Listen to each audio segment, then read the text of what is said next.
I don't know. These 80 years figures are really winning me over.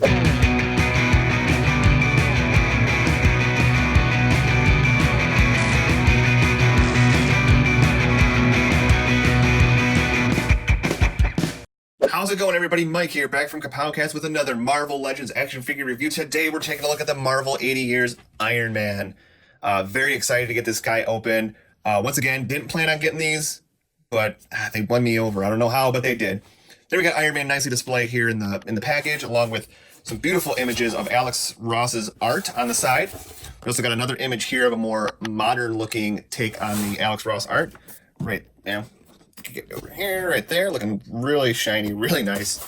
There's also a brief bio there if you want to read that. Not much more on the bottom and nothing on top. So let's hurry up and get this guy open. Boy, oh boy, when I wonder why other figures didn't get other accessories in this wave besides one or two, it's because everything went to Iron Man. It all went to Iron Man here.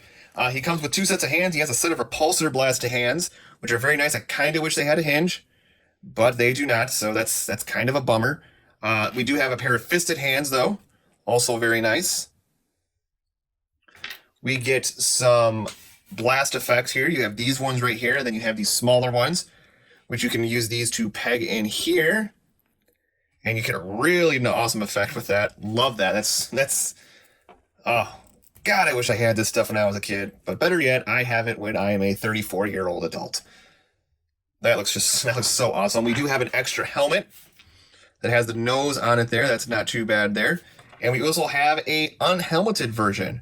More of your classic Tony Stark. Looks very nice. I dig that a lot. Super perfect. And there he is with the Tony Stark head on, holding his helmet. Looks pretty good. I really like this look right here. I dig it.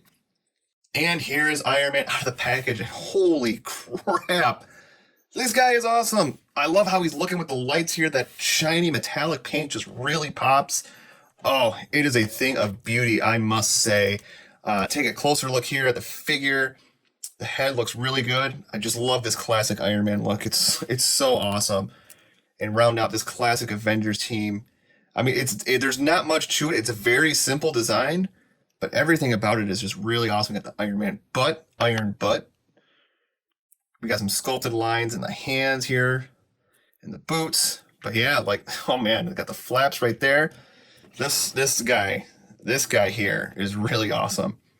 The hands are super easy to interchange. I cannot say the same for the head. I should have said something when I showed the Tony Stark head, but that head was really hard to change. The peg seemed just too small. I had to heat it up, and the joint, the hinge here just kept moving on me, and it was irritating.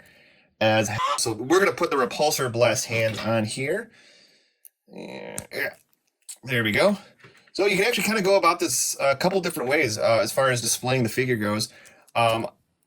I know they're mainly used for like this, but I did a couple different things. I mean, you could just use these blasts by themselves. And that looks really good. You can use them like this. And that still doesn't look too bad. Or, you can combine your forces here and get a really awesome repulsor blast effect. It really is just your personal preference. You could even maybe take these and put them on the bottom of his feet for like more of a flight thing. Or if you would rather use these for blast effects and put these on the bottom, you can do that, and that still looks really awesome. I don't think there's really I'm sure there's a specific way they would prefer you to use these effects, but I think you can kind of use them however which way you want, which I think just ups the fun factor, I think, through the roof. If you have him like that, oh, that's the stuff. Oh, that's beautiful. I love that. So I'm going to stop gushing over this, and we're going to take a look at his articulation. So articulation for Iron Man is as follows. Head, as I said, is on a hinge joint, so it can go up really far, which is perfect for them flight poses. It can go down about that far, and can also go all the way around because it is on a ball hinge, and you can't really get much of a pivot out of there. His arms do go out that far, and you can also get him to go all the way around with a bicep swivel. double jointed elbows, along with a wrist hinge, or a wrist swivel and a wrist hinge on the fisted hands. As I said, no hinge on these ones. It's kind of a disappointment because if you want this, it kind of looks like he's standing weird if you do that. But he does have a ab crunch, so he can go down that far. He can go back about that far. He has a waist swivel. He can Van Damme it about that much. And he does have a upward thigh cut here, and that joint, both of mine are super tight. Freaking, oh, I am just not going to force it. I'm going to have to heat that up. But it is there. You can see it. I swear.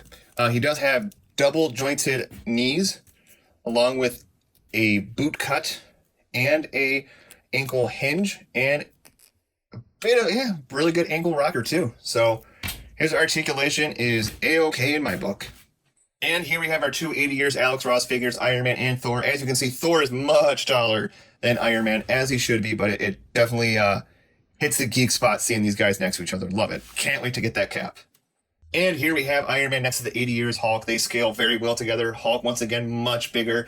And I think this Hulk is going to work great with these figures if you want to do an Avengers type setup. I think it's going to look really good. And here we have Iron Man next to a couple Spider-Mans in my collection, the Ultimate Spider-Man Peter Parker and the Scarlet Spider Ben Reilly. This guy can work if you want a younger Peter Parker to go with your Avengers. And not to mention if you get him in more of a crouched position, with some perspective, he can work if you don't have the money or want to drop the money on the Pizza Spider-Man.